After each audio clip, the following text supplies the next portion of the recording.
Hello fellow collectors and welcome to Long's Toys. Today we are taking a look at Transformers Studio Series number 64, Deluxe Class Cliffjumper from the Transformers Bumblebee movie.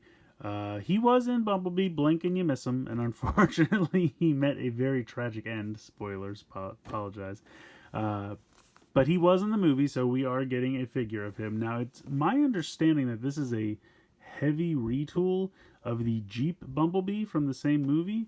Again, another blink and you miss it. Although I will say that was a good 5-minute sequence in the movie where he was the Jeep, much longer than Cliffjumper got. But I'm pretty excited to see how this works out. I really like the Cybertronian alt mode. I think that looks really cool.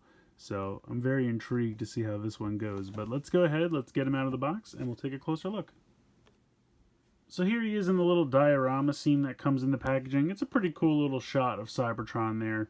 I don't really remember him so much on Cybertron in that opening sequence as much as I remember him, later on the moon. Again, spoilers, apologize. They keep killing this guy off in like every piece of fiction. They're going to start calling him Cliff Jumped. Past tense. Anyway, he looks good. I like him. It's a cool little diorama piece. So I just wanted to show that off quick. Alright, so taking a closer look at the figure, he's definitely super tiny. They're really starting to push the boundaries of what they can count as a deluxe class figure these days. At least for these characters, Bumblebee, Cliffjumper, it makes sense. They are smaller characters, so it makes sense for them to be tinier. As long as we still keep getting like the occasional Ironhide or someone as big as him in the same size class, I'll be okay. But I really like him. I really do. I think he looks cool. He's got a bit of a backpack, but it's not too bad. I really have more of a problem with his legs. They don't stay together all that well. You can see over here that there is like a tab and a spot that's supposed to connect on there right here. They just don't seem to stay tabbed in all that well. A little bit better on this leg, but this leg, you can see it just kind of hangs loose there. It's kind of a bummer. So just be wary of that. It doesn't really ruin him or cause him to have problems standing. Just kind of has that panel flapping around in the breeze a little bit, which is kind of a bummer. He does come with the same kind of gun thing that Bumblebee came with, where you can just kind of pop it over his hand. And that way it looks like the arm transformed into the gun, which I think looks pretty cool. I always like that effect. It kind of fits seamlessly and looks pretty good. So I like that. Go ahead and take that out if we can. Jeez. It's really tight. There we go. Okay. Now the directions showed some way to connect this on here, and I still haven't really figured out what it is. Maybe it's just pegging it in like this? Or did they say to peg it in? I don't know. I'll have to get the directions back out because I really don't understand what they were talking about, but let me show you what I'm talking about here. Where is the panel? Here we go. Okay. So it shows pegging that in up top like that, and I don't really understand what that means. Just popping it on like this. See, it almost looks like there's a tiny little peg spot right there, but I can't actually get that down far enough to go in there. But this really shows like I'm just supposed to pop it on like this. Maybe they just mean drop it in like that. You could do that. I don't know. It just kind of says goes down there. Like, Hasbro directions, they're not great. But maybe they just meant you can store it kind of in the back like that. And you certainly can. There's a cavity there. So maybe they just meant kind of just have that hang out behind his head. And you almost can't see it. So that works, I guess. Taking a look at the head sculpt, I think it looks pretty good.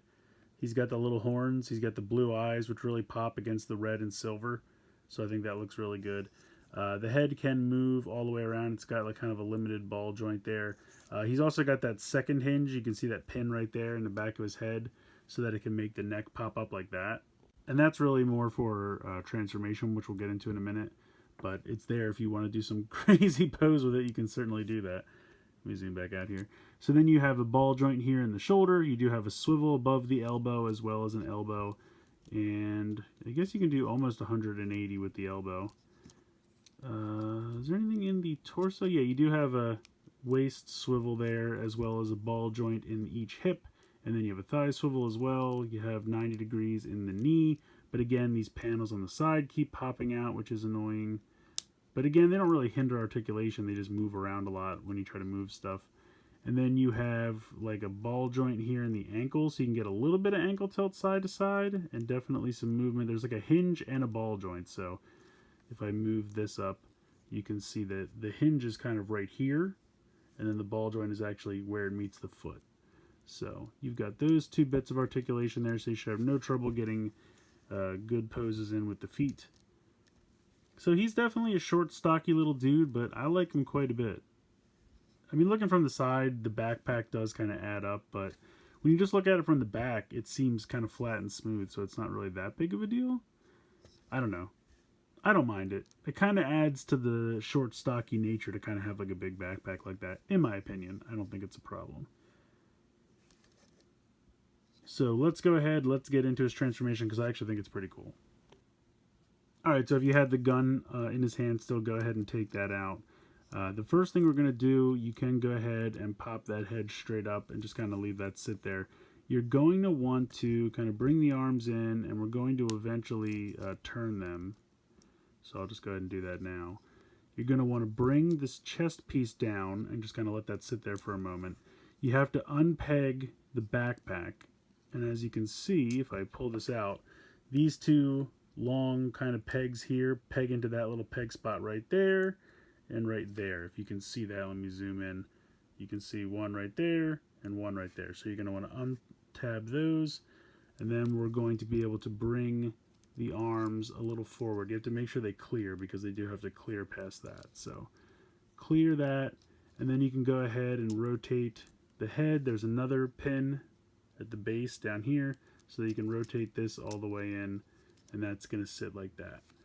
Then you're going to kind of just leave these down like this for now. You're going to have to start to unaccordion this piece out.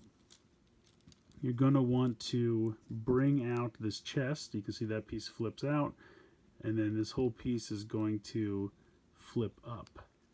And then as these come down, actually, do I do this? No, because that has to peg into that. So yeah, so this goes up. This is going to come down, and I guess I swiveled these the wrong way. But as these come around, you can see that there's a tab spot right there where my finger is. And then they have these little tabs right here on the inside of the forearm. So this is going to drop down like so. Let me rotate these around. So you kind of bring these in, and then this closes up over top. Oh no, I know what I'm doing wrong. I know what I'm doing wrong. I always forget this step. These pieces here, they are going to fold in, very much like the Jeep piece on Jeep Bumblebee. His Jeep torso has to fold in like that. Then this goes up. I knew I was missing something, because I was like, this has to peg in down here. Okay, now you're going to go ahead and peg those in, and peg this in here. And it's a little tiny to get lined up, but you can get it pegged in there. Okay. So those are pegged in. So you can kind of start to see the back of the vehicle mode taking shape. This next part is actually really kind of neat. So you're going to kind of want to just get these a little bit up and out of the way. Then you're going to come down here to the leg pieces.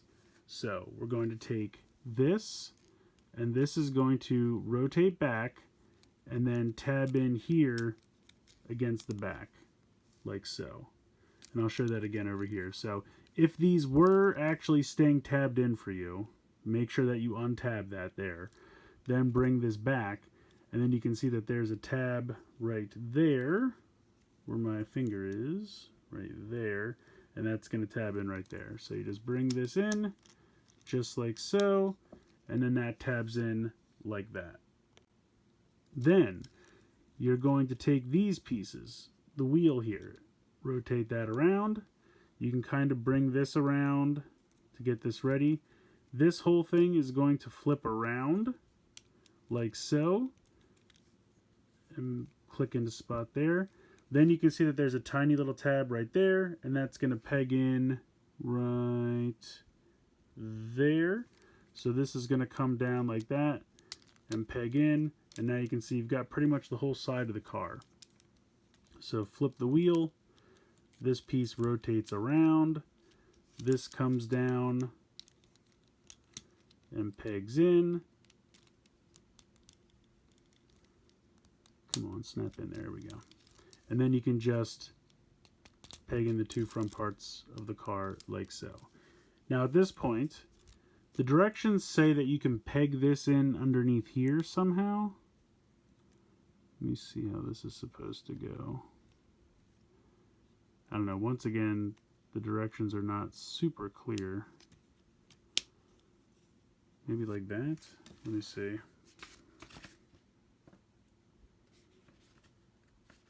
Again, I can never find the right section. Yeah, I think that's right. So I think it's these little tabs. You can see how there's these two silver tabs, one there and one there. And then that tabs into these two little white spots, these clear sections right there. So that tabs in like that. Now you're just going to straighten this out. And you can see this is basically the entire roof of the car. And then you just kind of drop it down and then make sure everything fits into place. And it's a little difficult at times, but then you can see there are these two clear tabs in the front, and they will peg in at the front of the vehicle mode. So just make sure everything gets down where it needs to go. Make sure this gun doesn't get in the way. Yeah, the gun might be getting in the way. Maybe not, maybe not. Can we get this down?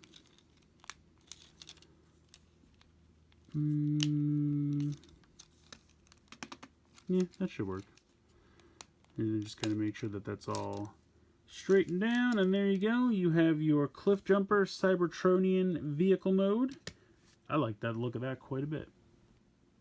So here we go, a little bit better look, and you can see that there's a little bit of space there, and I might just have something not 100% pushed down as far as it's supposed to go, so I apologize for that.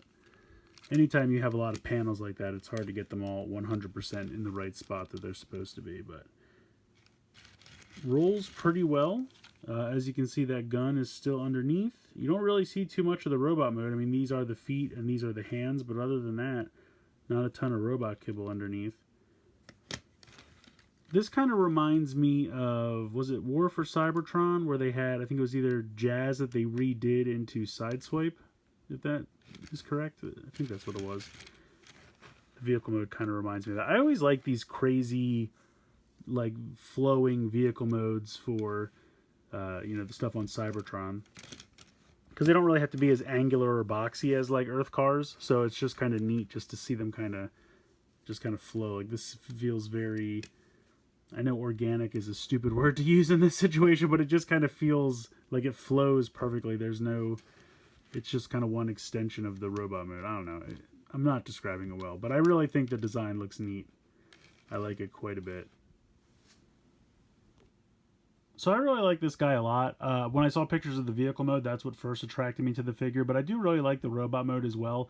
His legs don't hold together perfectly, and that's a bit of a bummer, and they just kind of move around a little bit too much for my liking. If they locked into place a little bit more, I would say this guy's perfect. That's the only thing that's really holding it back for me. And again, it's not really so much a problem, like it doesn't affect stability, he doesn't fall over or anything because of it, because the kind of core of the leg and the ankle is solid. It's just the panels like around the calf that kind of unhook and, you know, wonk around. If that's a verb, it's not.